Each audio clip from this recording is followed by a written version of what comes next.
I shook my head. First. Second one, I didn't feel like I needed to do that again. I got quiet for a moment, then added, I can't explain it. And then, I remembered about the Coast Guard and told her about that. She got very angry with grandfather. I have been trying to get him to leave you alone, but he just won't listen. Then I remembered about what Gil did. Oh, and he tried to drown me, I said while pointing an accusing finger at Gil. Gil. Mom said with fire. You little shit.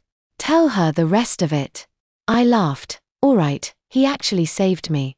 And then I went on to recount the whole scuba thing. Still. That was very dangerous. Mom said to Gil, not sure she wasn't still upset with him.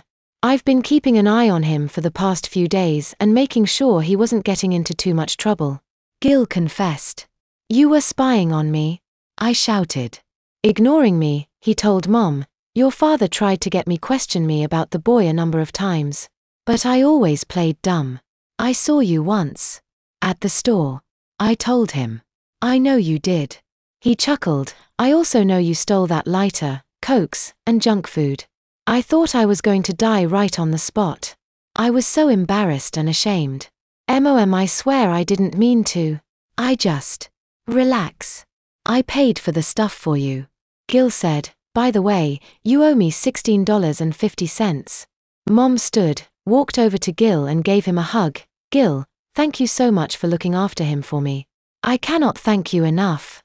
Yeah, well, was the least I could do after. He stopped what he was saying and then did something, which surprised the heck out of us both. He threw his drink over his shoulder, and roared, fuck it. We have to get him back to the beach. We both looked at him as though he had just sprouted a penis from his forehead. With a little luck, we might get him back before they call for the final competition. I shook my head. I don't need to.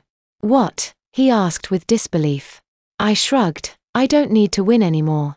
I proved to myself that I could win and that's enough for me. Yeah, but it's not enough for me and I bet your dad would have loved to have seen you bring home that trophy. I looked to Mom who was wiping away her tears. He said the right thing, because I suddenly started to get excited. Don't suppose we could take your car that's down there in the garage? I asked. Mom looking at him as though she were hoping for a yes. Car? I don't own a car. Oh, was that Prowler that other man's? I asked, and so help me, I made Gil blush. I actually made him turn red. I guess he didn't like me bringing up the subject of that older man while my mother was around.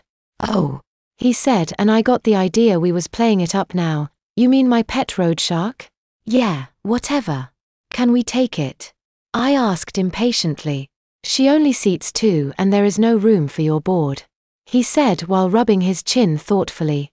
He then snapped his fingers and excitedly announced, but I have bungees.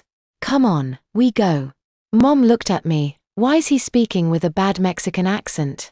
I didn't say what I was thinking, thought. Oh, that's not a Mexican accent, that's a tequila accent.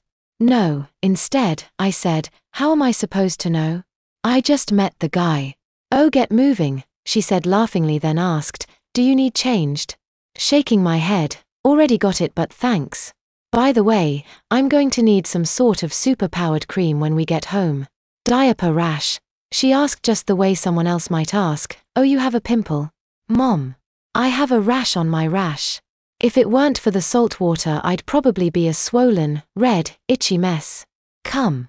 Gil said as he reappeared looking excited. Come. Come. We go. I picked up my board, Mom grabbed the Abercrombie & Fitch bag and we followed Gil out onto the deck, down a set of wooden stairs and were right at the garage door. It took us only a few minutes to strap the board to the car. Mom then got in the passenger seat while Gil got in the driver's seat. I then got to sit on my mother's lap like I used to do when I was a much smaller boy.